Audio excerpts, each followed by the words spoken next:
opening statement on tonight's game?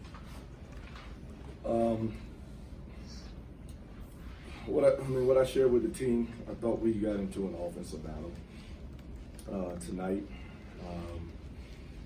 Whether it was before the game, halftime, after the game, we talked about defense. I thought we started the start of the game defending. Thought we started the second half defending, and then we got caught up. With the scoring piece, and what I've told these guys is, the offense will come.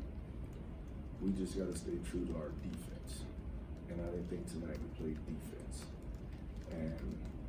And I told them, I get it, man. I understand you're in a generation now where information is everywhere, and how much was talked about our struggles on the offensive end of the floor.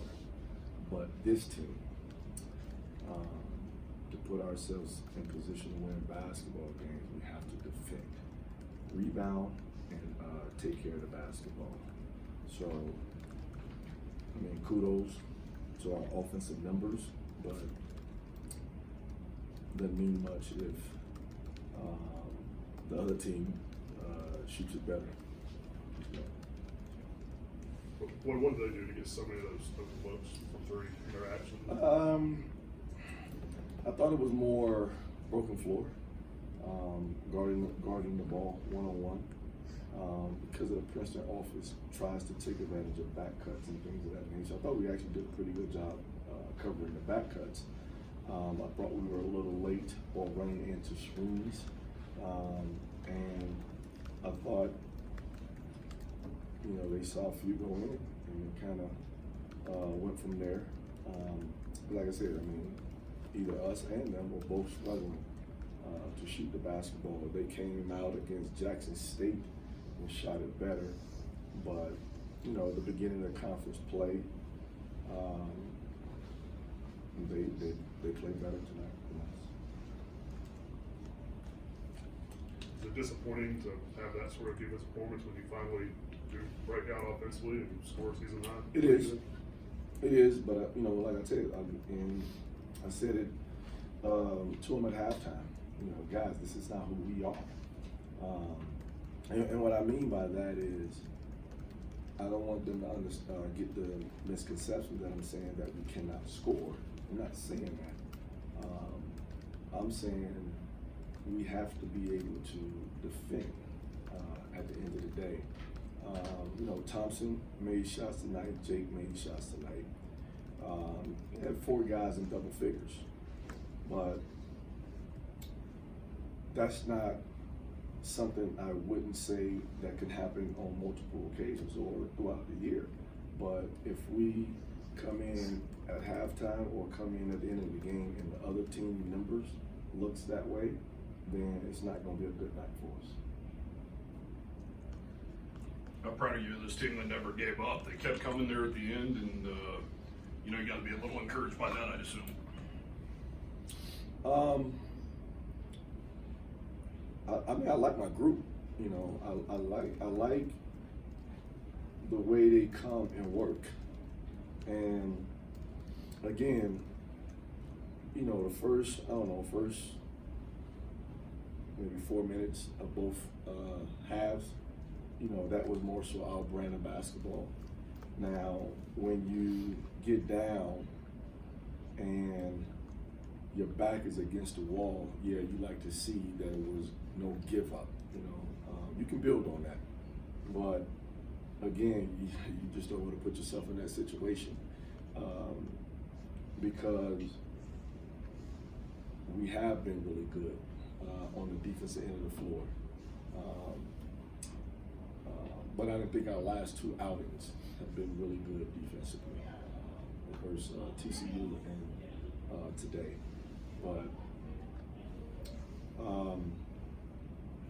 take a look at the film tonight and move on and get prepared for New Mexico coming in.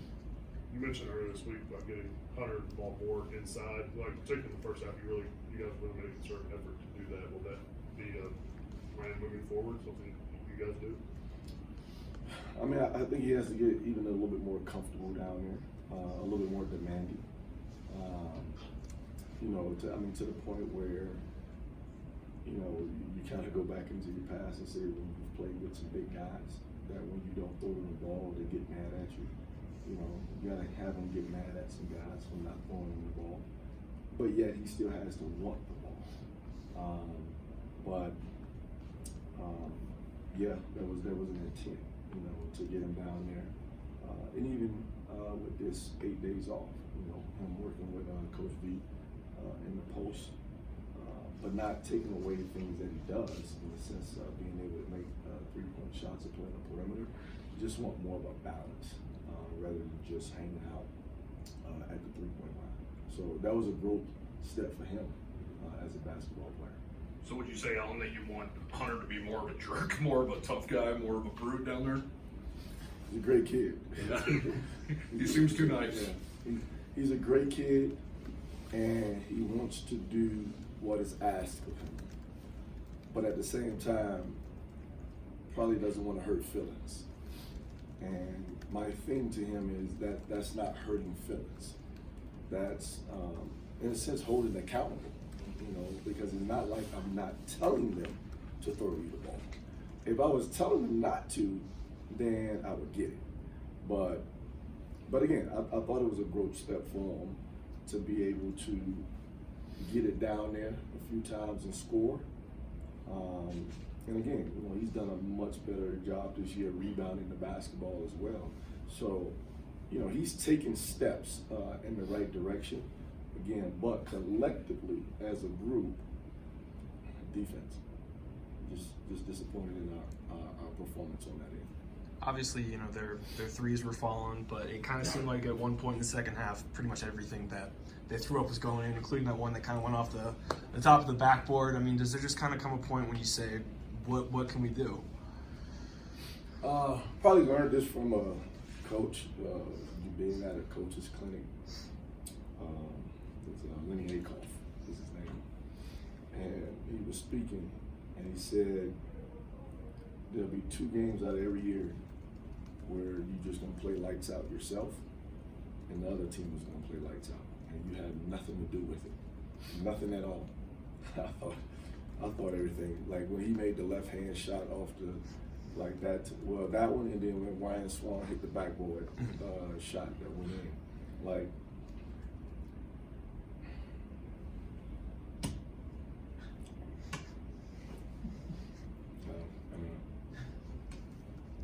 How much different is what you'll see from New Mexico on Saturday than what you saw tonight? It ain't Princeton. I haven't seen them play yet, but what I will say, just knowing them and briefly talking to Coach Jeremy, really good individual talent, really good at one-on-one playing, and can score from multiple positions. Whether it be, well, they got a couple of new guys. Kid that transferred in from Ohio State, Niles. Obviously Jackson, and then the big kid in the middle that came in from Kansas. They got pieces, you know, at the end of the day. And I saw they won by 2 boys while I was down doing radio, but definitely a different basketball team. And you know what? Sometimes some teams are better for you than others. If we're defending the way we're capable of defending, in the sense of guarding our yard, and then our guys being in our gaps, rebound the basketball, put ourselves in position. How nice it will be to have kind of finished around in that big ceremony. You know what? That's an unbelievable deal. And I don't know if it could have happened to a better person right now, or I thought whoever committee, Tom, whoever made that decision on the next person after Sailors, you know, because that's like joining royalty, you know, at the end of the day. But, you know, I often tell people, whether, you know, I could be anywhere in the country. Like, if they see Wyoming or Bucking Horse or whatever, first thing they say is finish demo. like everybody knows Finis Dimble. Great name, you know, by the way. But, you know, a lot of people just remember, you know, the run that they had going to the Sweet 16 and just what type of player he was. You know, I don't know if people can get away with that type of stuff nowadays. You'll get called showboat or selfish or things of that nature, but he was electrifying. And if I've had a chance to get to know him, and he's a really good person, and he tells great stories, you know, at the end of the day. So I couldn't be more happier for Finis, and I just hope our fans come out and just support this deal with Finis and his jersey being retired, because he really made an impression on this program that has obviously went some decades. So He loved to put on a show. yeah, I've not seen it, but I've heard it, not only from other people but from him himself about those days. But and one thing I said to him, I said, while he was telling his story, I said, "Wow, that's unbelievable confidence, man." Like, he had that type of confidence. Like, that's another level of confidence when you hear his stories and you sit up there and say, "Wow, that's a confident guy right there." But backed it up, you know, backed it up. And if you are going to be that confident, please back it up. Yeah, but that's a great deal. So I'm happy for him. I'm looking forward to seeing him as well. Do you feel like you guys on the team have an opportunity to get inspired, like by having someone like that around, someone to look up to? Definitely, you know, at the end of the day, probably need to even educate them a little bit more, you know, because obviously these guys wasn't born when Finis was playing. But Finis has been back before, you know, and they've had a chance, well, the returning guys have had a chance to meet him. And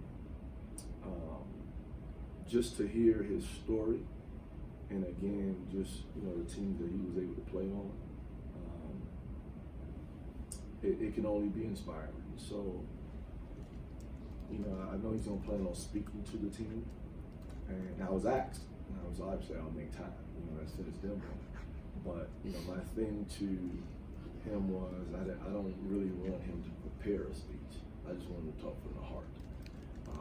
And when you do that, I think that's where the inspiration, inspiring, and all that stuff comes from, rather than it being planned, so to speak. You guys?